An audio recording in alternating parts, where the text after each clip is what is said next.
Info. Et à mes côtés, l'éditorialiste politique de France Info, Jean-François Akili. Bonjour Jean-François. Bonjour Marie. Nous recevons l'un des 11 candidats à l'élection présidentielle. Bonjour François Asselineau. Bonjour. Candidat de l'UPR, l'Union Populaire Républicaine. Candidat, on peut le dire, du Frexit, sorti de la France, de l'Union Européenne. Vous voulez aussi sortir de l'OTAN. Pourtant, vous vous défendez d'être souverainiste. C'est quoi la différence ? Parce que les souverainistes ne savent pas ce qu'ils veulent et ne veulent pas ce qu'ils savent. Voilà.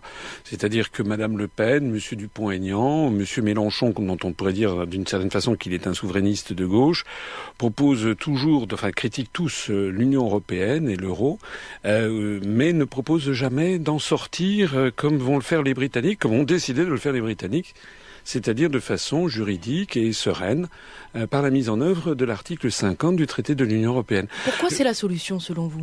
Parce que sortir de l'Union européenne nous permettrait d'avoir des quantités d'avantages. Par exemple, ça permettrait de sortir de l'article 63 du traité sur le fonctionnement de l'Union européenne qui organise les délocalisations, c'est en autorisant la totale liberté de circulation des mouvements de capitaux. Il n'y avait pas de délocalisation avant le traité de Maastricht. C'est un mot qui est apparu dans la langue française en 1993, avec la première délocalisation qui était d'une société qui fabriquait des aspirateurs à Dijon, qui était la société Hoover, qui s'est délocalisée en mettant à profit pour la première fois en France le nouvel article qui était dans le traité de Maastricht. Donc si on veut lutter contre les délocalisations, il n'y a pas d'autre moyen. On peut être seul. Pourtant, Jean-François. Pardonnez-moi, Marine Le Pen tient ce discours très anti-européen, elle l'incarne même dans cette campagne présidentielle et bien avant. Alors bien avant, écoutez, moi je vous conseille d'aller regarder par exemple sur Internet et par exemple sur notre site upr.fr, qui soit dit en passant est le site le plus consulté de tous les partis politiques français. Je vous conseille d'aller regarder la profession de foi de Madame Le Pen en 2012, aux dernières élections présidentielles. Il n'était même pas question de l'euro. C'est-à-dire que Madame Le Pen, comme Monsieur Mélenchon d'ailleurs, comme Monsieur Dupont-Aignan, au fur et à mesure qu'ils voient les événements se dérouler et au fur et à mesure qu'ils constatent que notre mouvement politique est en ascension verticale, eh bien ils font du populisme. C'est-à-dire ils essaient de se rapprocher un petit peu de nos thèses et de nos analyses. Mais moi, ça fait 10 ans que j'ai créé ce mouvement politique, un mouvement de large rassemblement au-dessus du clivage droite-gauche. Parce que ce qui nous distingue aussi de tous ces deux... Mais c'est très à la mode, ça, Monsieur Asselineau, au-delà du clivage droite-gauche. C'est peut-être très à la mode, mais moi j'ai l'antériorité, ça fait 10 ans, et j'ai d'ailleurs été classé, notre mouvement a été classé par le ministère de l'Intérieur au-dessus du clivage droite-gauche. Et de fait... c'est au-dessus du clivage droite-gauche. D'ailleurs, bien sûr, Madame Le Pen le dit, ou Monsieur Mélenchon le dit, mais qui les croit, ça ne le réalise pas. Parce que pour réaliser cette alchimie, il faut s'en donner les moyens. Et moi, je m'en suis donné les moyens lorsque j'ai créé ce mouvement politique, en adoptant une charte fondatrice, que tout le monde peut aller lire sur notre site, et qui appelle les Français à se rassembler à titre provisoire, parce que ça ne peut être que provisoire, au-dessus du clivage droite-gauche, pour faire sortir la France de l'Union européenne, de l'euro et de l'OTAN. François Asselineau, mais sur vos affiches, vous lancez une sorte de message, que vous allez, pardonnez-moi, corrigez-moi, mais créer la surprise, c'est ça l'idée ? Quelle est votre idée finalement dans cette campagne ? Vous pensez que vous allez arriver et au fond faire 5, 6, 7, 8, 10%? Quel est votre projet ? Écoutez, moi ce que je vois, c'est que lorsque l'on regarde les sondages... Qu'est-ce qui vous fait dire ça ? C'est ma question. C'est que tout simplement l'accueil sur le terrain. Donc, quand je suis dans la rue, je suis constamment abordé par des gens qui me disent c'est fantastique, continuez. Quand je regarde les sondages qui sont publiés officiellement, dont on ne sait pas d'où ils sortent d'ailleurs, on me donne 0,0. Mais moi, je sais que nous avons fait un rassemblement pour fêter les 10 ans de l'UPR. C'était le 25 mars dernier.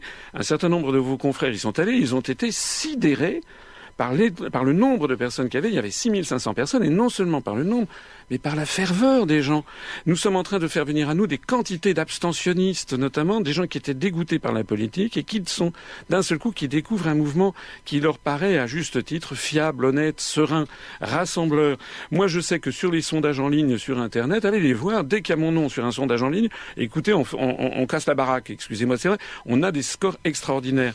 Et je pense, comme je vois l'accueil sur le terrain, je pense qu'effectivement, on va faire un score qui va démentir complètement les sondages officiels. Mais bon, ça ne sera pas nouveau. Regardez les sondages sur le Brexit ou sur Donald Trump, ils étaient tous complètement trompés. Quel est votre objectif ? Est-ce que vous avez un objectif au premier tour, sachant que aux européennes, vous aviez fait de moins 1% en 2014, moins de 1% au régional également en 2015 ? Oui, mais est-ce que vous avez un objectif ? Alors au régional de 2015, nous avions rassemblé 190 000 électeurs, ce qui faisait 0,9% des suffrages. C'est vrai que ça n'est pas énorme, mais Mais d'abord, il n'y avait pas eu de campagne, puisqu'il y avait eu les attentats du 13 novembre, la campagne électorale n'avait pas eu lieu. Deuxièmement, je n'étais absolument pas médiatisé. C'est un mouvement qui, n'ayant pas eu accès aux grands médias, s'est développé essentiellement par Internet. Et faire 0,9% des suffrages, si 90% des gens vous connaissent, c'est pas beaucoup, mais si 2% des gens vous connaissent, c'est vraiment énorme. Et là, grâce à cette campagne présidentielle où de plus en plus de gens maintenant me connaissent et qu'on commence à avoir une notoriété nationale, je pense, en faisant une règle de 3, qu'on peut faire un score tout à fait impressionnant. Vous n'êtes pas non plus un grand révolutionnaire, vous avez fait l'ENA, vous êtes un énarque. Mais j'ai pas dit que j'étais... Enfin, moi je pense que... Vous savez, je m'inscris dans l'histoire de France. Je suis absolument convaincu que les Français, France ça veut dire le pays des hommes libres, les Français ne peuvent pas durablement rester dans un pays qui est sous tutelle étrangère. Voilà. Or, nous sommes sous tutelle étrangère. Vous avez une obsession américaine un peu. Non. Quand vous parlez de tutelle étrangère. Mais pas seulement. On vous accuse de complotisme. Oui, bien sûr. Vous êtes très anti-américain quand même. Non, écoutez, nous avons 65 adhérents expatriés parfois depuis des années aux États-Unis. Si vous regardez aux États-Unis, vous avez des dirigeants américains qui sont des responsables américains. Je pense à Paul Craig Roberts, à Noam Chomsky, à William Bloom, etc. Des intellectuels qui sont beaucoup plus sévères que moi contre leur propre gouvernement. Mais moi, quand je dis que nous sommes sous tutelle étrangère, je cite 3 institutions, la Commission européenne à Bruxelles, la Banque centrale européenne à Francfort et l'OTAN qui est sous la tutelle de Washington. Écoutez, tous les Français ont bien compris que nous ne sommes plus la France de temps de Charles de Gaulle. Nous n'avons plus la diplomatie gaullienne, nous n'avons plus l'indépendance nationale. C'est votre référence, Charles de Gaulle ? Écoutez, nous sommes en ce moment dans une campagne... C'est la référence de tous. Hein. Oui, mais tout le monde dit vive le général. Oui, d'accord, mais nous sommes... Je sais, de Gaulle l'avait d'ailleurs dit. Tout le monde est ou sera gaulliste. Mais la différence entre moi et les autres, c'est que moi, je cite la Constitution française. L'article 5 fixe comme pouvoir du président de la République qu'il doit être le garant de l'indépendance nationale. Et moi, j'aimerais savoir comment les autres candidats vont garantir l'indépendance nationale. Et moi, je l'ai dit, tant que nous serons sous les traités européens, avec la Commission européenne, la Banque centrale européenne et l'OTAN, nous n'avons plus d'indépendance nationale. Alors, un mot rapide, il y a un débat télé demain soir. 11 candidats sur une seule émission. Qu'est-ce que vous allez faire là-dedans ? Vous voulez renverser la table, c'est ça ? Non, mais écoutez, je vais voir comment les choses vont se passer. Et puis on va essayer que le débat se passe correctement. Mais simplement, comme je le suis d'habitude, je suis quelqu'un de posé, de serein. Et puis vous savez, j'ai été délégué à l'intelligence économique au ministère des Finances. Ça veut dire qu'on a reconnu en moi depuis des années une capacité à voir loin et à connaître mes dossiers. François Asselineau, merci beaucoup d'être passé à France Info ce matin. Candidat à la présidentielle, candidat de l'UPR, l'Union populaire républicaine.